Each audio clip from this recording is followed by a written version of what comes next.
Well, good evening. I'm Jay Tolson, editor of the Hedgehog Review, and this is our second Hedgehog evening discussion. We've had many Hedgehog noon discussions, but now we're branching into the evening, and we hope that it doesn't intrude too directly upon your meals or libations or whatever else you do at this hour. We're very fortunate tonight to have as our guest the philosopher Talbot Brewer. He's a professor of philosophy at the University of Virginia and a faculty fellow here at the Institute for Advanced Studies in Culture. And he is a not frequent enough contributor to the Hedgehog Review. We wish he were even more frequent in his contributions, but we'll bend his arm a little more aggressively. The sort of ostensive topic tonight, or it was really the starting point, is an essay he wrote for us a few issues ago called The Great Malformation, which is part of a larger project of writings that are addressing the subject. It might or might not be the title or subtitle of a forthcoming book around the tragedy of the cultural commons. I don't know if you're still toying with that title, but yeah, he's written a number of pieces that move toward that book. The Great Malformation has had an interesting half-life after its first publication. It's been picked up by a lot of aggregation sites, read widely around the world. It was picked by David Brooks for his one of his Sydney Award essays. He chooses each year several pieces more from sort of thought journals, journals of ideas, 4 or 5 essays, and Tal's was one of the essays he picked this year, very deservedly. The topic that he addresses in that essay has become very hot in recent years, but it sort of picked up the tempo recently with Jonathan Haidt, the social psychologist's book and essay that appeared in the Atlantic titled "End the Phone-Based Childhood Now." Tal's essay is a sort of wider look at the background and rise and spread of digital media and its effects on children, young adults, teens. And he combines both personal history, his own kids, various careers with the media, and his young daughter's so far relative immunity from its inroads. I assume she's still not embroiled, entangled in social media or even much digital activity, and probably will be protected to some extent, if I know Tal, at least for a while. But Tal really gets into larger questions of how we've got ourselves into this predicament where we seem to be damaging ourselves and our children, not just our children, ourselves. With it, we're, as Haidt points out, the rates of depression among teens are skyrocketing. The cases of kind of acute loneliness and, alas, even suicide have gone up dramatically. And you can get some of those grim statistics from his very good essay. In addition, a number of sort of literacy skills and numeracy skills are on the decline in pretty marked ways among our children, and not just our children, but children around the world, it turns out, or those that are now moving with great speed into the digital world. But Tal, would you sort of give sort of an overview of the big why. Why have we got ourselves into this predicament in terms of certain larger forces and political economy and techno culture?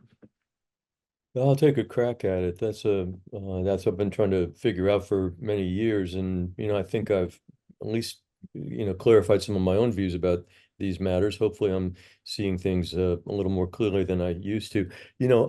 John was here at UVA Yes. with me, with you, many years ago. That's where he started his career as a junior professor. In fact, I think he and I were hired the same year, and we used to hang out quite a bit and talk about these ideas. So really, my conversations about these things go back to that time, and of course, my interest in them has always been intensified by my experience as a father. And uh, I'm doing a double marathon as a parent. I've raised two kids who are off on their own now, and now I've got a 9-year-old, and this is something that is a long-term, pressing, very personal interest of mine.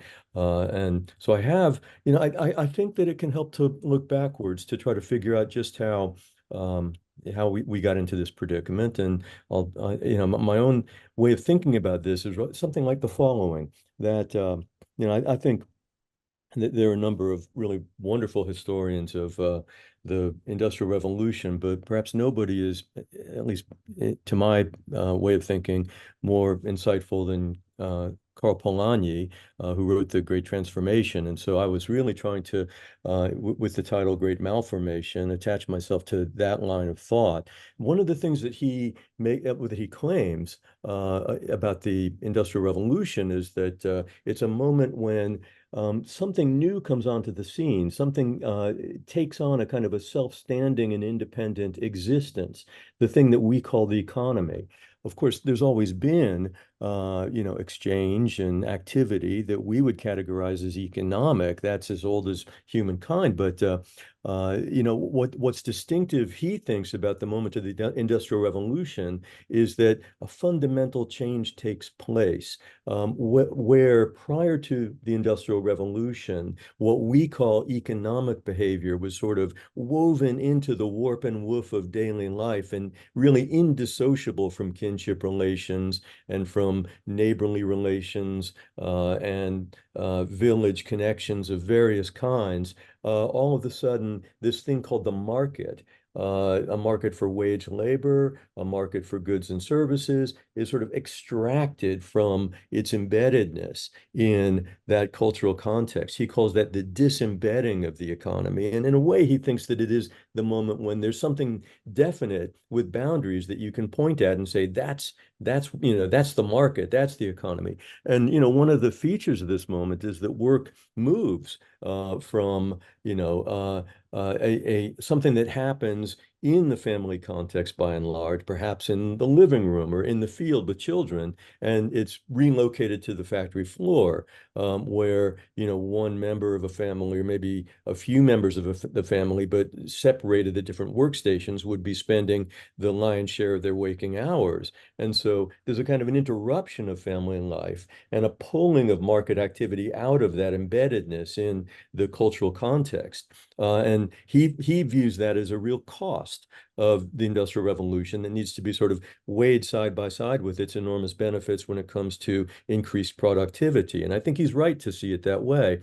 But what I think, we have witnessed in, our lifetimes is the gradual re-embedding of the relation, a re-embedding relation or movement when we think about the relation of the culture or the social order to the economy. But the embedding now takes the opposite form. The economy is more or less swallowing the process of socialization or of acculturation. And, to a great extent, that's what it means for an information economy to arise, right? People speak of the attention economy, and that's certainly central to our cultural moment. And, the attention of youths is a very, very valuable commodity, partly because they're very manipulable, very suggestible, but also partly because they've got a long future ahead of them. And if you want to invest in, the shaping of somebody's consumer preferences, somebody's, daily habits, so as to line your own pocket, well, you're better off investing in younger folks rather than older folks because the horizon for a payoff is much more extensive. You can reap profits for many decades that way. So there's really an intensive competition for the attention of our youths, and that is where the money is these days, really. So we've got the technological capacity to get messages before the eyeballs of our youths that is unlike anything that we've ever had before. And we've got the profit motive. And when you combine those two, of course, people, even if they have doubts about the advisability of it, are going to feel enormous pressure simply in order to keep their corporations profitable to roll in that direction. So you get this rather disturbing and unusual tension emerging, I think, even within the people who are the main players, the main drivers of this turn in the direction, the nature of economic behavior. Very often you find that they are exhibiting great cleverness in the workplace to secure to get their messages before the eyeballs of their children, but they're taking all the steps that they can think of to make sure that their children are protected from the very activities that they're profiting from. So I don't know. That's an attempt. That's a first attempt to sort of describe how we ended up in the predicament that we're in. To bore down a little on that sort of wider picture, and really to really sort of move more into our time.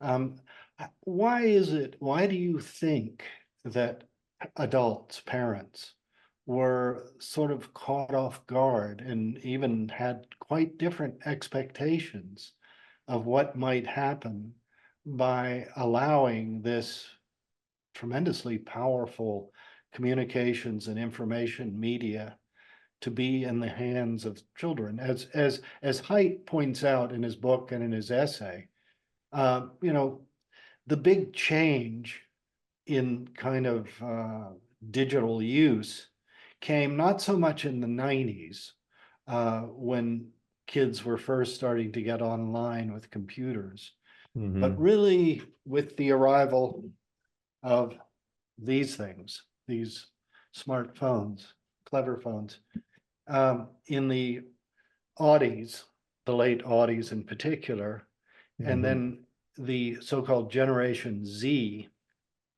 the kids born after, um, I think it is 96, 1996. It's a long time ago. Um, when they were sort of coming, entering adolescence, started using these devices. And this is when you really saw this transformation. But parents in the Audis and even into the teens, the 20 teens, uh, almost expected that these devices were good things, could be good things, that they would help kids socialize, that it would, they could even be used as educational tools. Um, were we all dupes? Were we all simpletons? Were we naive, or had we sort of submitted to a kind of techno uh, solutionism that these new and better tools of communication and information would solve a lot of our social and pedagogical problems, that we could kind of turn turn to them for solutions? What do you think about that? Well, I mean, this is a consumer republic, and there is a pretty widespread fascination with the new, the technologically advanced, and so on and so forth. And I'm sure that explains part of the widespread, almost universal adoption of these technologies. But the other thing is, it's very hard to do without them, and it's a bit hard even to have your kids do without them. I mean, they do have tremendous advantages, and and it can be, I don't know, keeping track of where your children are, being able to get in touch with them when they're out of sight after they've gone through those years where they don't need you to constantly have your eyes on them. It's very handy to be able to, have an instrument in their pocket, in their hands that you can make use of to reach them. And then, should it be a flip phone? Well, if you can find, somebody to sell you one, I suppose that's a possible option. But when you go that route, you are, perhaps saving your child from a lot of really harmful influences, but you're also excluding them from social circles that they are a part of, and that it is very, very difficult for them to bear up under exclusion from. They won't know what's happening in their own social circles. They won't be able to plan events as the week unfolds with their, friends and schoolmates and people who are in the same clubs and have the same interests who might, be nearby. And so, this is the way that we keep abreast of what's going on in the social world now. And it's a it's a serious cost, really, to be excluded from that. Well, again, and to look more broadly at the social world and also at the sort of, if you want to use a big word for it, the philosophical assumptions of parents about child rearing. Um, in the larger social world, we have seen since really the 80s, 70s, and 80s, a kind of shrinking of the social space available to children. We talked in the past of helicopter parents. Well, kids basically were getting the message that they could not navigate the world on their own. They had to be in supervised activities, et cetera, et cetera. And increasingly, it was hard to find a real workable physical social space. And so social media, in a way, came as a kind of solution to a shrinking real space. And also, it helped parents feel somewhat more secure about the whereabouts of their children. They could be socializing from the safe confines of home. So I think, that's a factor that uh, perhaps inclined adults toward viewing this technology as a kind of solution to something like a desocialization that was occurring in our own social spaces, in our world. Um, but at the same time, and I know this is something that really gets at your philosophical interests, there were assumptions about what we teach our children, how we teach our children, and what voices have authority. And it is to some extent a crisis of the most extreme liberal theories of education, that essentially kids should be largely left to themselves to make big decisions about who they are, what they are, how they live, and so on. Would you comment on that larger question of cultural authority? Well, yeah, I mean, you've put a few thoughts on the table here for me. I do want to just comment on the first theme you were exploring just a moment ago. It really um, we have had I mean, I don't know what the chicken is and what the egg is here, but there's been a causal back and forth between sort of displacement of our attention and to some extent our lives into virtual spaces, and I don't know, evacuation, of course, of the other spaces. And so the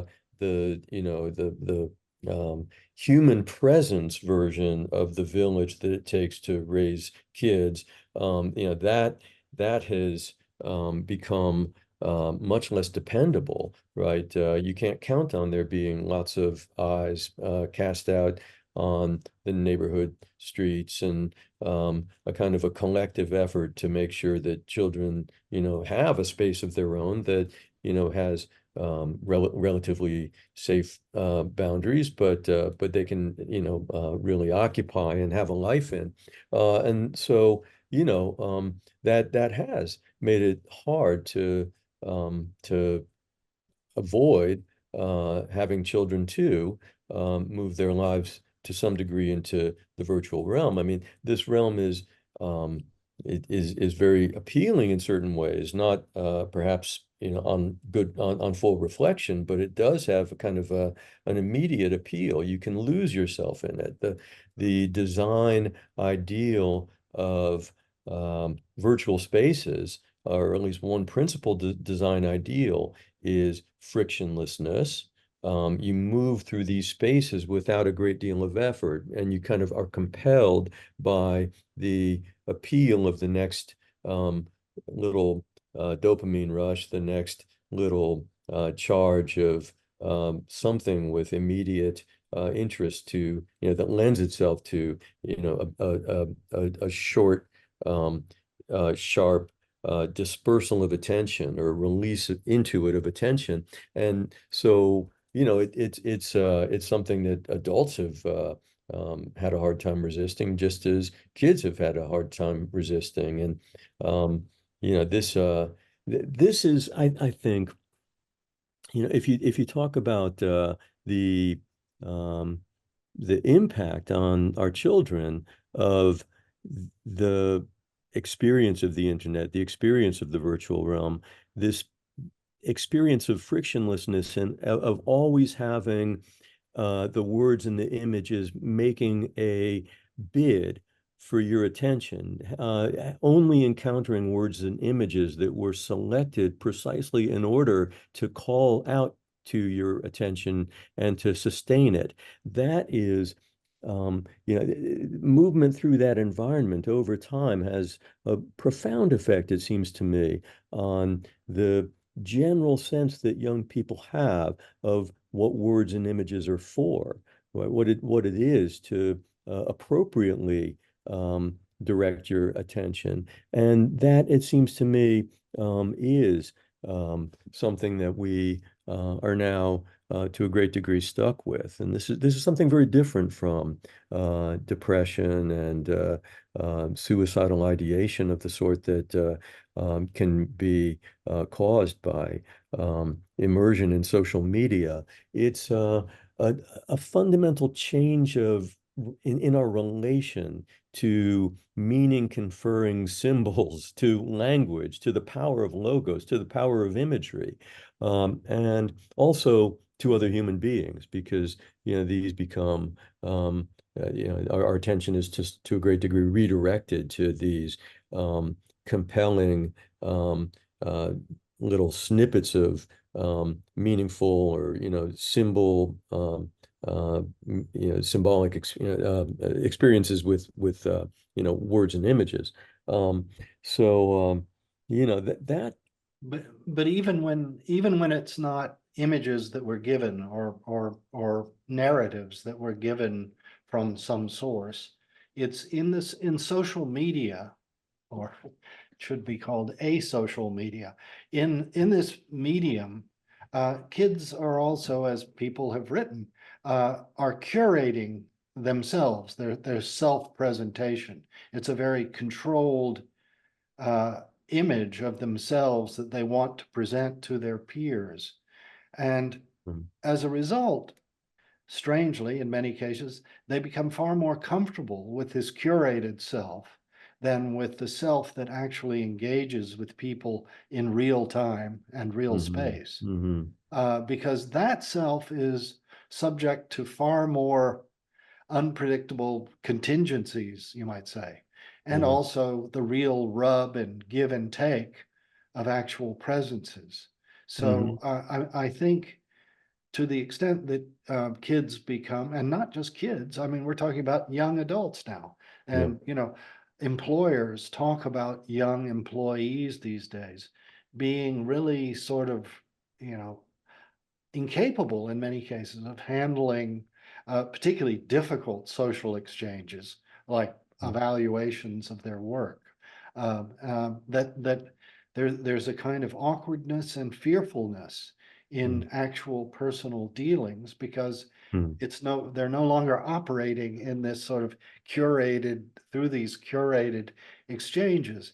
And I know some people will say that even talking to Gen Z types on the phone is, a lot harder to do these days because they really want to get a text. They don't want to sort of have the direct, even voice exchanges over the phone, because that's in a way exposing the self.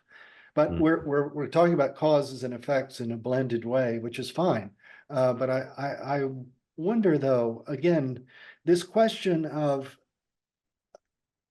cultural authority is, I think, an important one, and it's one you've addressed many times because I, while all this is going on technologically, socially, the disappearance, I also think a factor here is the uncertainty that parents feel about being authorities themselves, Yeah. asserting that, spending, first of all, too much time in this way might be bad for their health and their Mhm. development. Yeah. That's almost, I think probably many American parents and parents in the developed world feel uneasy about asserting that kind of authority, in part because you're right, you can't do it in isolation. Because if you do Mhm. it in isolation, you're viewed as this freak and ogre who is taking your kid out of play. But Right. how do we even begin to address this question of cultural authority in our late modern world? Oh my gosh, this is such a large question. I mean, so it seems, a lot of my work for my fellow philosophers over the last several decades has been directed at questions of the nature of the good and our relation to the good, sources of authoritative direction I mean, toward the good, and what it is to try to be um, responsive to the good in our own lives and our lives together. I think that to the extent that there's a public philosophy about these matters, and I think that there is something like that, it is one that makes it very, very difficult to establish any kind of, or to attach any kind of authority to adulthood per se. So let me try to explain that thought. One conception of the good that fits hand in glove with consumer capitalism is the conception that holds that other things equal, it is good to satisfy your desires. That there's all that desire is a very good guide to what will advance your good, and that if a desire has been satisfied, something good has happened. Mhm. We should measure the functionality of different social and economic arrangements in terms of whether or not they are satisfying whatever desires happen to, be there. That you can see how capitalism, of course, is going to look exceedingly successful as a way of advancing the good of individual human beings if you think of the good solely in those terms, because it is good at satisfying desires. It's also good at creating desires prior to their satisfaction, but it's very good at satisfying desires. And so, this is a conception of the good that has a kind of an intuitive plausibility, but its connection with and its tendency to stabilize and reinforce attachment to the wider economic form seems to me to have given it something like the status of our operative conception of the good. And and if you affirm that as your guide, as your conception of what it is for things to go well rather than badly for any given individual, they go well when their desires are satisfied, and they go badly when their desires are not satisfied. Well, then you really don't have any special authority to say what will advance the good, even of your own children. They are already, even at a very early age, in a perfectly good position to say authoritatively on this conception of the good, what will advance their good. After all, they've got desires, just like we do. You can't, deny that children have desires, very definite and very strong desires. And so, if all it takes to advance the good of a human individual is to do something that will satisfy their desire, then that human individual is going to be the best authority when it comes to determining what it is that will advance their good. And they're already able to do that unaided at a very early age. And so I do think that, we've got a reigning conception of the good, a reigning subjectivism about the good, that it doesn't provide a very stable foothold for claims of adult authority. And, while I mentioned earlier that I know John Haidt very well and have known him for years and have always benefited from my conversations with him, he's it seems to me, in a bit of a fix over just this issue, because he affirms a Humean conception of the good, which is to say, a conception of the good that does trace the good of any given individual to their subjective psychological states in the way that does seem to me to provide a very unstable foundation for any claim to the effect that adults have special authority. And so I think he's in a slightly unstable position in sort of mounting this contestation to the way that we're raising our children right now. And I think that we need to revisit questions about the human good in order really to take a step forward. But we're we're not very articulate about such matters. In fact, it seems to me that the encroachment of subjectivist conceptions of the human good has left us to a great degree inarticulate about such matters. And I don't think that the um, the social preconditions for regaining articulacy are easily reclaimed by us for reasons that are connected to what I was saying a moment ago about the relation to language, to articulation of thought, that we have been coaxed into sort of implicitly accepting by our informational environment, right? We expect words to sort of frictionlessly offer themselves to us and to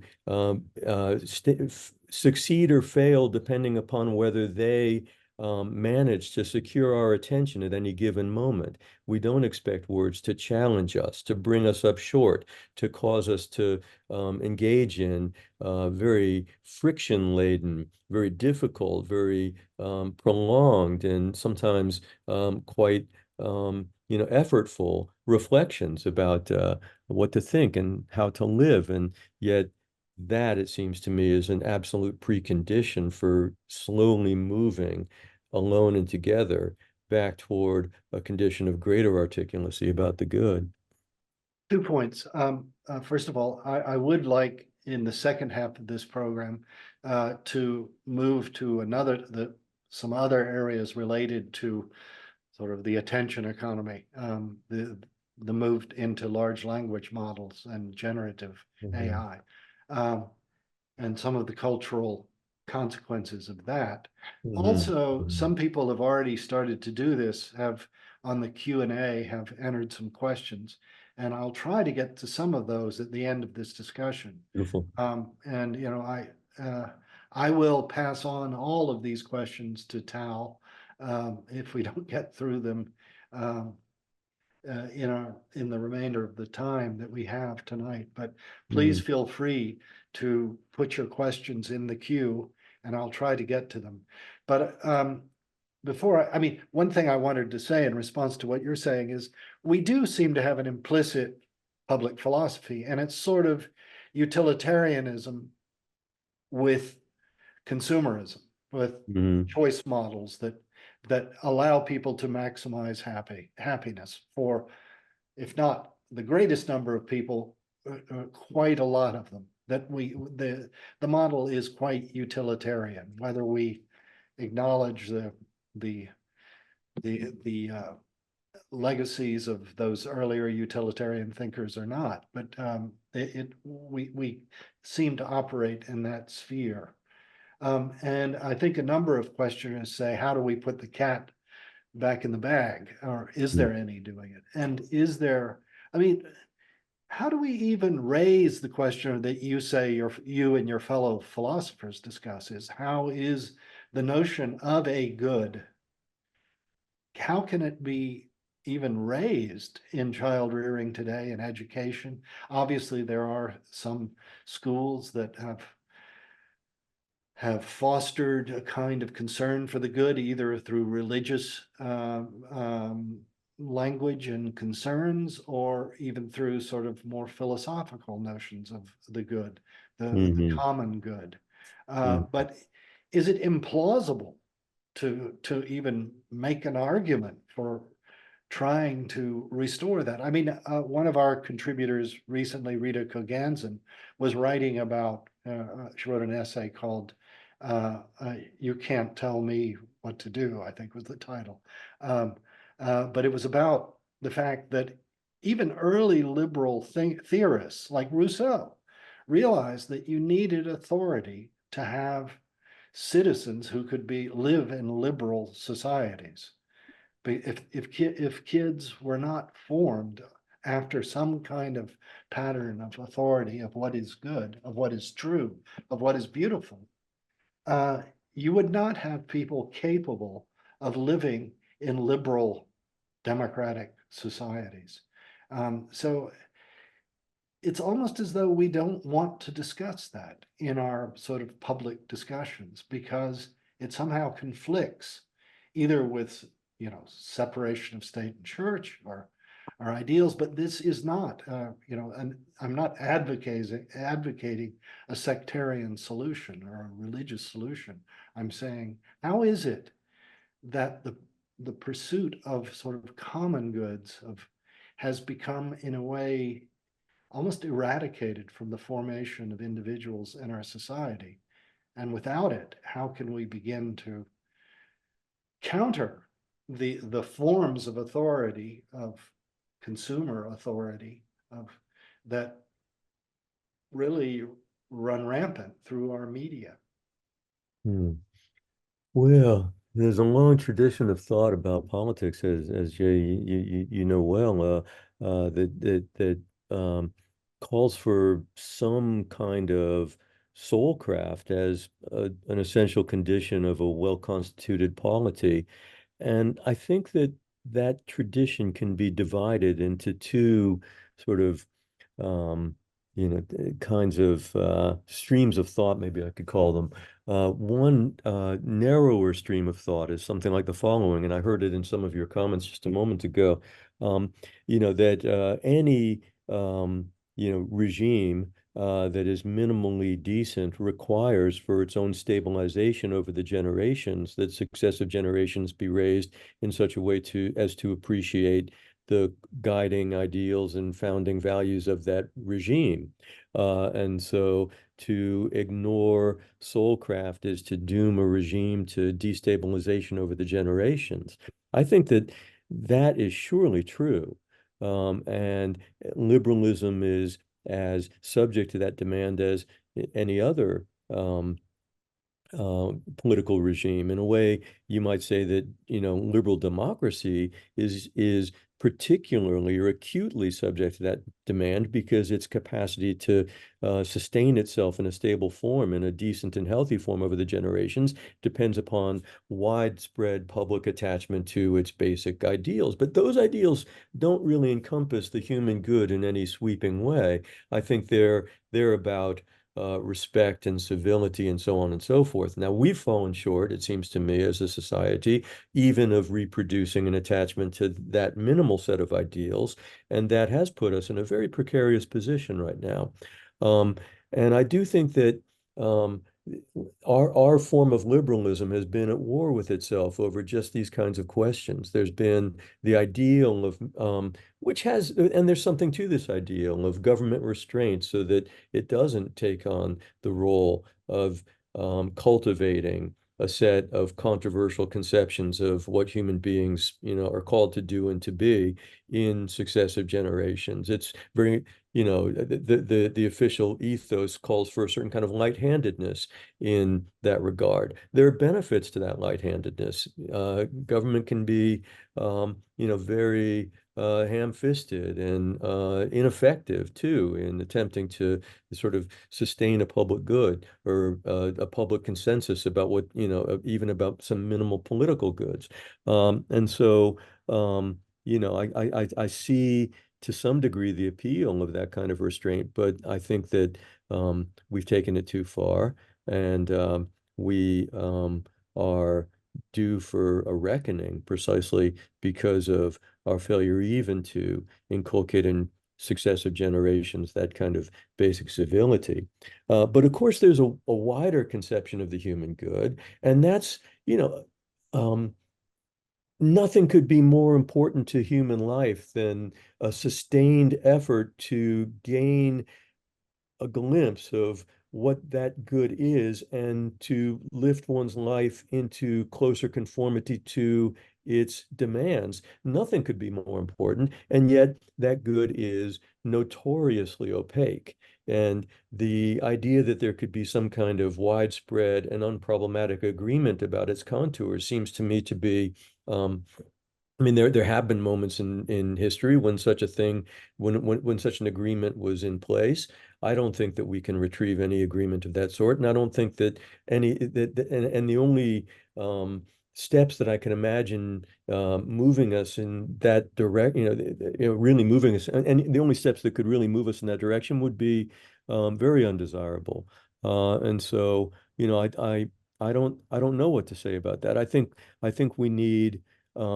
A more minimal consensus that goes beyond the attachment to civility and that does address the preconditions for developing a worthy conception of what to do with one's life, of the good. And some negative claims here might be all that we can muster a real worthy and well-earned consensus around. And those negative claims, I think, would include among them some of the points I was just making a moment ago about undesirable relations to words and images, right? If you come to think that their job is to get your attention, not to awaken you to intensive reflection, then you've taken a wrong turn. And if a society is, implicitly schooled in that conception, it has taken a wrong turn.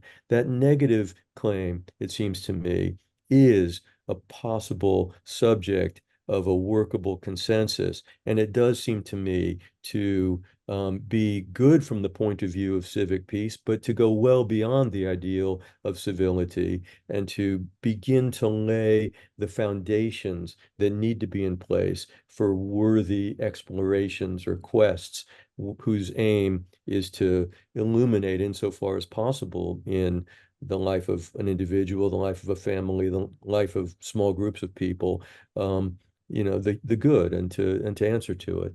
So I Well, don't know, starting starting in our own neighborhood, the university, yes, yes. I had, the good fortune recently to hear Jennifer Frey, your friend and colleague, fellow philosopher, speaking here at the Institute about the honors college that she runs at the University of Tulsa.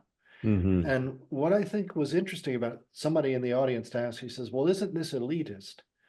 And she sort of tried to take that question head on and say, well, really, what she was trying to emphasize through her program was uh, to lower the temperature on competition and the inculcated need that many students feel to be superior to their peers, and really to create an atmosphere of genuine interest and curiosity in the subjects at hand, these largely, quite serious humanities courses. But, and, trying to take the pressure off the grade competition, not Hmm. that kind of elitism, but a real sort of an atmosphere that was encouraging curiosity, give and take, a lot of journaling in the writing. Um, and that this college has had huge traction within Hmm. Tulsa. And in fact, other units of the university want to replicate a lot of what's going on there. Because I think, in addition to these other cultural authorities that we have, these cultural ideals, we do have this idea of competition that goes Hmm. hand in hand with them, and that we view elites as people who are better than, superior to, usually determined in the academic levels by test scores. But we Hmm. never really see students in terms of excellences, of qualities of excellence, that an elite, a real elite, might be people who have been trained to see the virtues of fellow human beings, of seeing what is strong and lasting and enduring Hmm. in a community, in ideas. So I know that sounds idealistic, but when I look at the academic institutions, the so-called elite institutions, I don't see them fostering that kind of real sense of concern with ideals, with what is possible, with curiosity, with dialogue, with exchange, with discussion of the good, the true, the beautiful. And is that really so hard to pull off? I know you do it in your own classes, but why don't we have a broader culture that fosters and encourages that kind of curiosity about ideals? Well, I love the work that Jen is doing at Tulsa, and she's got a wonderful spirit and is doing, just terrific work as the inaugural dean of that honors college, to make it a little exception to the wider rule. But why is the wider rule in place? That's what I hear in your question, and I suppose it's something like this, that the study of the humanities.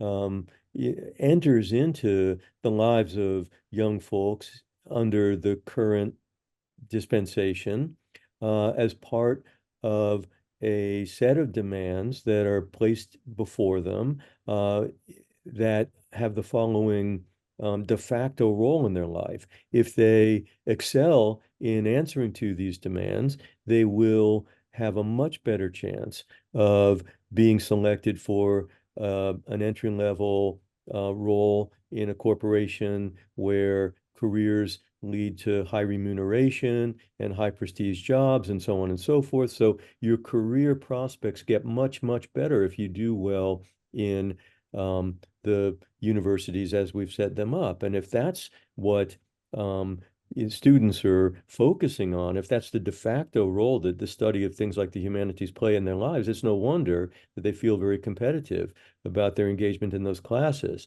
And, if we have the following circumstance, which I think describes our moment quite well.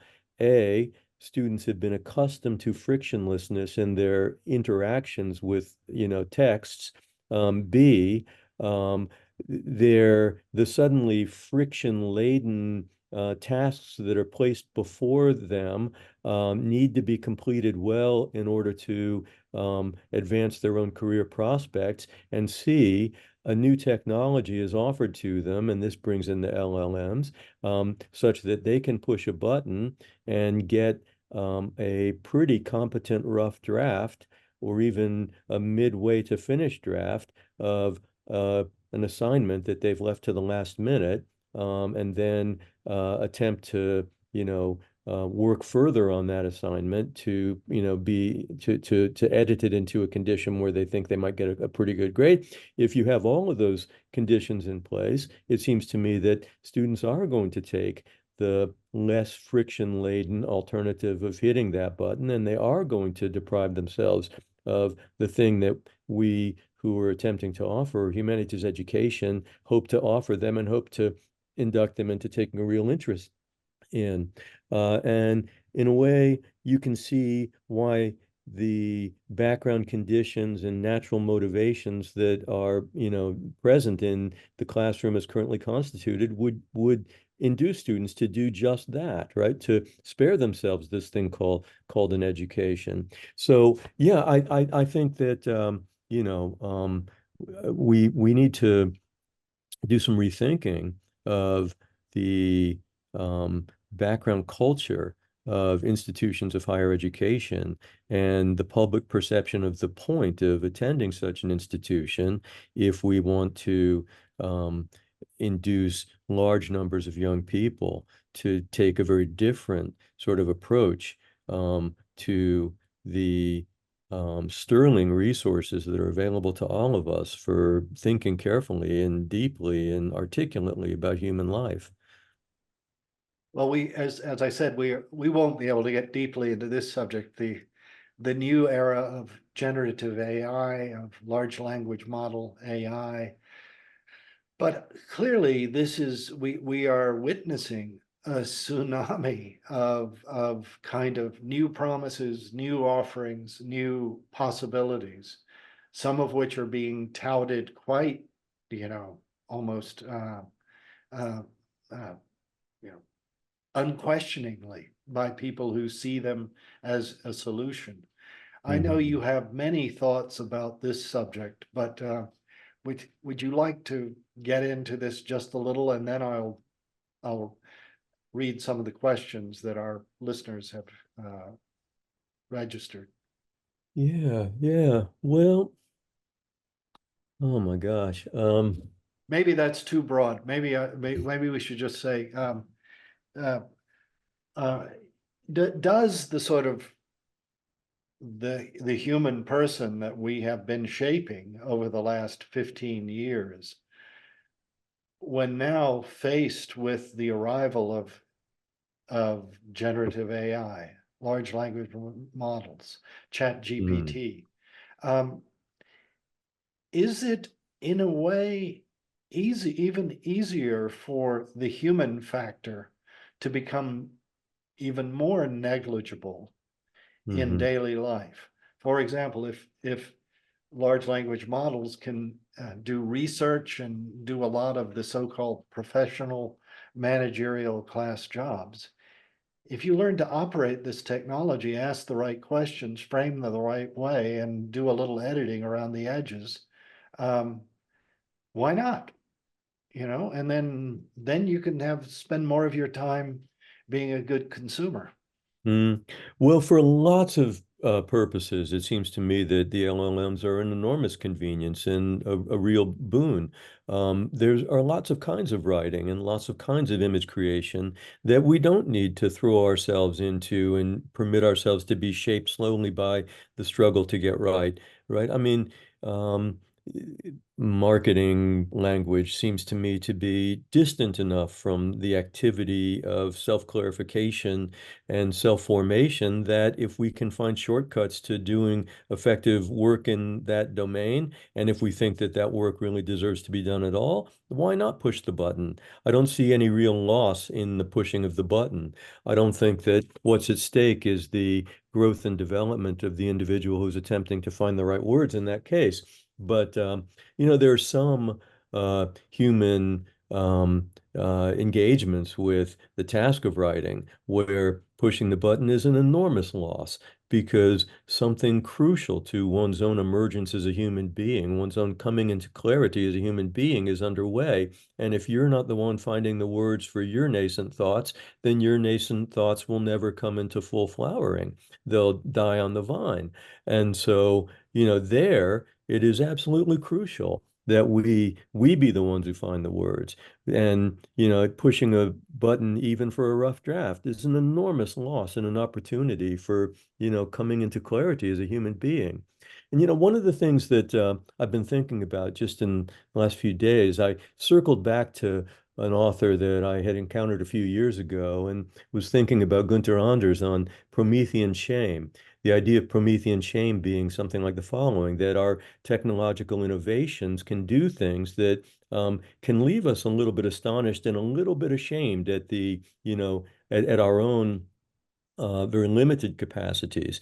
You can think of the steam shovel and the hand shovel, and the sense of being wildly outdone by the machine that we ourselves have created, and the awareness of the feebleness of one's own capacities. Now, I don't think we're anything like in that position with respect to LLMs or with respect to the AIs that can produce, so-called artwork, or the AIs that can compose music. But, we're in the first few minutes of the first day of the AI revolution, and I don't know where this is taking us. And I already feel astonished at what these new AI systems can do, and I do think that there's a real danger that a mass occurrence of Promethean shame at the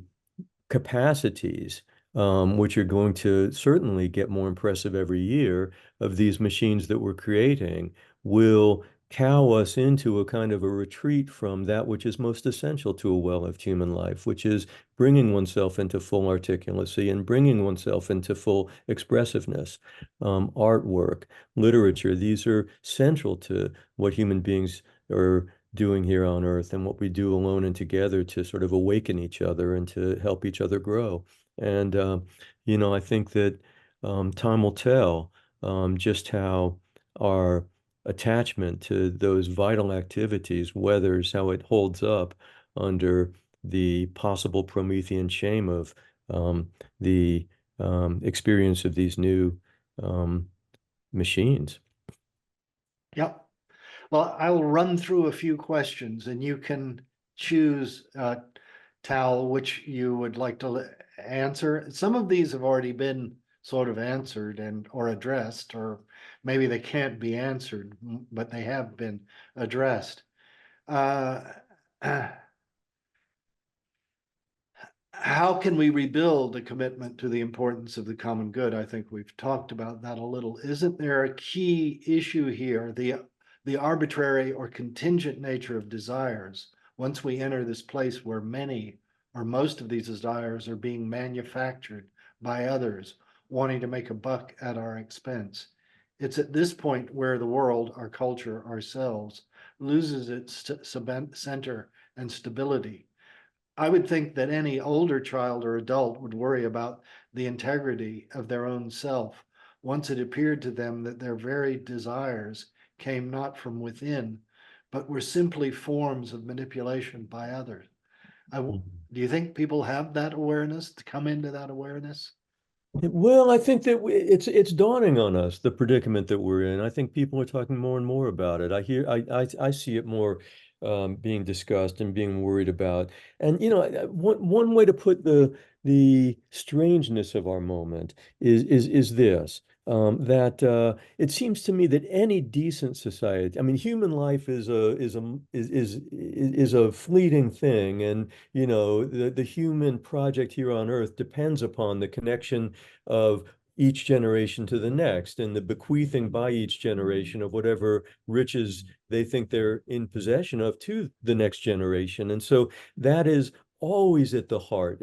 Maybe it's the central activity of any decent civilization. And it seems to me that, lots of civilizations have done, suspect work in this regard in some respects, and, beautiful work in other respects. But the following demand seems to me to be a minimal condition of decency for any civilization's engagement with this crucial work. Um, we cultivate lots of things, not just our children. We cultivate, apple trees and fields of produce and so on and so forth. And when we cultivate anything, that is not, any of those things that I just mentioned, what we're thinking about is how to sculpt them so that they maximally conduce to our good. But when we cultivate our children, a minimal condition of decency is that our primary consideration is their good, not our good. So it's a special kind of cultivation. And what's bizarre about our cultural moment, our socioeconomic moment, is that the most powerful forces of socialization do not have our children's interests in mind, and yet enormous riches, enormous wealth, and enormous cleverness is going into making sure that these forms of socialization succeed. And that is just a, a very an anthropologically bizarre predicament for human civilization to have wandered into, right? And I think that when we sort of take the measure of that misstep and see just how extraordinarily bizarre and counterproductive an arrangement it is, it's hard not to, you know, um, make it a central focus of a of public conversation. I do think the conversation is growing. I do think it's bizarre for people to wake up and realize that that's how their own desires have been sculpted and implanted in them, have been cultivated. And I think that, there are so I'm trying to address a couple of those questions at once, but Yeah, that's yeah, no, what I another think one about them. which you have sort of addressed, but it's put to you again very directly. Now, once again, our political process is woefully behind. Is the new initiative to address TikTok, for example, merely a Hail Mary against a stampede that has left the barn? Uh, well, yeah, I would partially answer this question myself and say that, well, TikTok, the initiative to address TikTok is largely a sort of political espionage related one rather than an attack on its formative power or destructively formative power. But I think the intent of the question is right. It is our you've already voiced wariness about government getting involved, but we fitfully and periodically have congressional hearings on Hmm. subjects of the new media, the new technology. But is it woefully behind? Uh, well, I did, there's a limit to what can be done um, by political means. Um, and But we did regulate certain information and culture fields in our history. yeah, and And and again, it's regulation. arguable. You can argue about whether it was good or bad, faulty, that it misfired. But there have been attempts to limit certain types of content. I mean, we still have age guidelines for films, for goodness Yeah. sake. I think that John's efforts um, to increase the age requirements for participation in social media and to strengthen enforcement of those age limits. I think those are laudable. I'd like to see him succeed. And they're, so I do think that around the edges, we can make a difference and should make a difference by regulatory means. And that's one example of the kind of step we ought to take. But I also think that um, the background set of influences on our own psyches and more importantly on the psyches of our children that have been developed and are now woven into daily life are not easy to set right by legislative means. And it will have to become more articulate as users about what's gone wrong and what limits we should place on our own daily exposure to these influences. Here's a short question, goes right to the heart of the matter. Has the expression of personal identity replaced the desire to be a good community member? I would edit this question slightly. Has it replaced the desire of parents to shape people who would be good members of a community. But I guess, either way, has the expression of personal identity come to replace the desire to be a good community member? Hmm.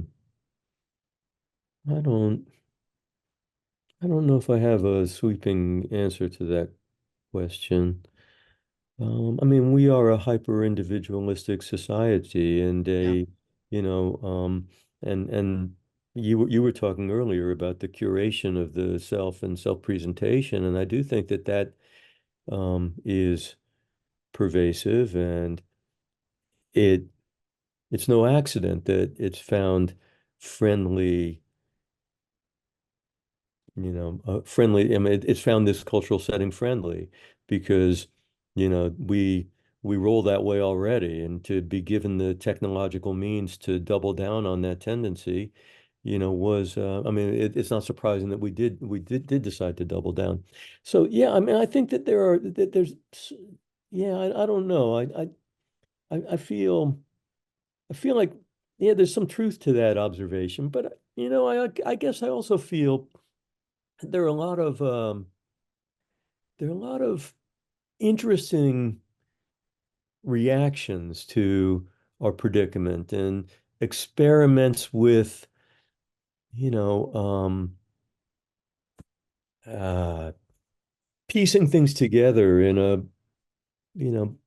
much more promising, hopeful way. And, I see these kinds of things taking shape um, sometimes on the internet, independent writers in various places on the internet, Substack among them, I see experimentation with and shared reflections on return to, religious congregations, to more contemplative and forms of life, more communal forms of life. And so I know these experiments are underway, and I know um, that so many of us are feeling um, the feeling disappointed by um, the um, virtualization and hyper individualism that is, a real presence around us. That counter movements are already taking shape, and that makes me and some of them are quite impressive, and so that makes me a little bit um, reluctant to generalize. I know it's a very large and controversial subject, but this Andrea Long Chu's article in Freedom of Sex, in which she makes the argument that transgender kids should be able to make choices about gender, uh, you know, care and adjusting and therapies. Um, and makes the argument that really they should, because choice, the choices of children, of individuals, are paramount. That's the highest good, and there's no other good. And which seems to me uh, a scary uh, logical endpoint, that there is only sort of the decisions that we make at whatever age will determine, what we do. And this seems a Mhm. kind of abdication. Of course, many people have written in response to that article and mounted some very good, strong counter arguments. But Mm. it seems to me, if you want to look into a controversy that addresses this whole question of choice as the paramount uh, good. Yeah. That is an interesting place to start. Yeah. I know we have many other questions, Tal, but we've already taken you beyond the promised time. I want to thank everybody for tuning in and staying with us for so long. And we just scraped really the surface of this topic, and Tal will be delving into it more here at the Institute starting Thursday, right? Thursday, you That's will right. be. Well, yes, yeah, that's right. We've got a little gathering. Yeah, and your topic on Thursday will be, Oh, I'm talking about higher education and AI and LLMs and the place of writing in I don't know in human life. Uh, well, join me in thanking Tal. You can clap virtually, and we hope that you all will join us again at our next either Hedgehog noon discussion or Hedgehog evening discussion whenever we decide to have the next one. And we will let you know through our newsletter. And of course, please read us in print and online, hedgehogreview.com. Thank you for joining us this evening. Tal, again, many thanks. Thank you, Jay. I really enjoyed it. And thanks to everybody who tuned in.